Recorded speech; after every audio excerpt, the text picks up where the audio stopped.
সুপ্রিয় দর্শক, যারা দেশ ও দেশের বাইরে থেকে আজকের এই ভিডিওটি দেখছেন, সকলকে জানাই শান্ত আগ্রবিডির পক্ষ থেকে অনেক অনেক প্রীতি এবং শুভেচ্ছা। তো দর্শক, আজকের ভিডিওতে পেঁপে গাছের কিছু আপডেট নিয়ে আপনাদের সামনে তুলে ধরবো। আমি এর আগের ভিডিও বলছিলাম প্রতিনিয়ত এখানে আপডেট দেওয়ার চেষ্টা করব। তো দেখেন, পেঁপে গাছগুলো কিন্তু অনেক বড় হয়ে গেছে।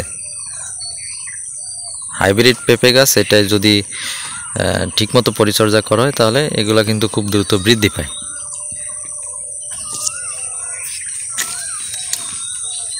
তো এই যে দেখেন, এই সবেমাত্র ফুল আসছিল, সেই সময় আমি লাস্ট ভিডিওটা করছিলাম।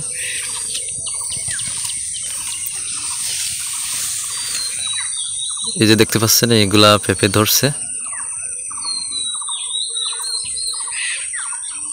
আর উপরের দিকে অনেক ফুল আছে কিন্তু। তো এই অতিরিক্ত খরার ভিতরে পেঁপে ধরছে, এখানে অ্যাভেলেবেল পানিও নাই, তো যে কারণে একটু সমস্যা এখানে দেখা দিচ্ছে। অতিরিক্ত খরার ভিতরে পেঁপের বেশ কিছু জালি কিন্তু ঝরে গেছে এখানে, তো সেগুলোও দেখাচ্ছি আমি। তো এই যে গাছটা দেখতে পাচ্ছেন, এখানে গাছের গ্রোথ কিন্তু যথেষ্ট ভালো। তো বেশ জালি আসছিল, তার ভিতর থেকে দেখেন দুই একটা জালি কিন্তু ঝরে পড়ছে। তো এর কারণ হচ্ছে অতিরিক্ত খরা। এই যে জালিটা দেখতে পাচ্ছেন, এটা কিন্তু এই যে ঝরে গেছে।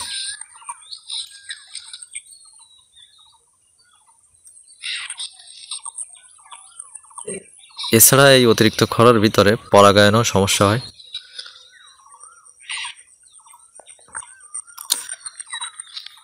তো আমি বলছিলাম কি কি সমস্যা আমি চাষ করতে যে ফেস করি, সেগুলো আপনাদের সামনে তুলে ধরার চেষ্টা করি। তো পেঁপে গাছের এই সমস্যাটা আপনাদের সামনে তুলে ধরলাম। তো এইটাই, আর কোনো সমস্যা না।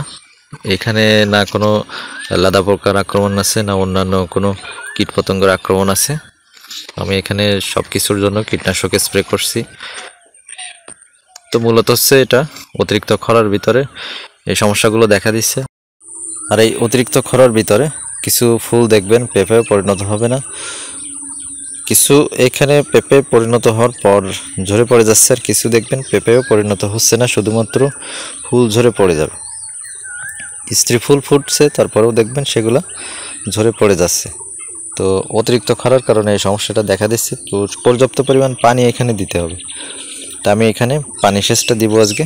অ্যাভেলেবেল পানি না থাকার কারণে কিন্তু আমার এখানে পানি সেচ দিতে একটু ঝামেলা আছে। এখন চারিদিকে কিন্তু পানি শুকায় গেছে, যে কারণে এই সমস্যাটা দেখা দিচ্ছে। তারপরে আমি অনেক দূর থেকে পানিটা নিয়ে এসে আমার পেঁপে গাছগুলোর গোড়ায় আজকে পানি সেচটা দিব। এই যে পেঁপে গাছের এই পাতাগুলা, এগুলা যেরকম মেলানো একটা ভাব ছিল, অতিরিক্ত যে সময় রোদ্দুর পড়ছে তখন কিন্তু এগুলা চেপে আসছে এবং এই পাতাগুলা উপরের দিকে সোজা হয়ে যাচ্ছে। তো মূলত এই সমস্যার কারণে আজকে এখানে পানি সেচটা দিব।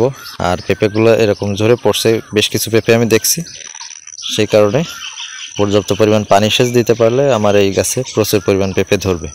সবেমাত্র ধরা শুরু করছে, আশা করা যায় এর পরবর্তীতে এইখানে যদি আমি ঠিকমতো পানি সেচ দিতে পারি, এই সমস্যাটা আর হবে না। এছাড়া ছত্রাকনাশক, কীটনাশক এগুলো তো দিতেই আছে, এটা নিয়ে কোনো সমস্যা নাই। তো দর্শক, পেঁপে গাছের আপডেট নিয়েছিল আজকের ভিডিও। তো ভিডিওটি যদি ভালো লাগে অবশ্যই লাইক করবেন, শেয়ার করবেন, আর যদি কোনো মতামত থাকে কমেন্ট বক্সে লিখে জানাবেন।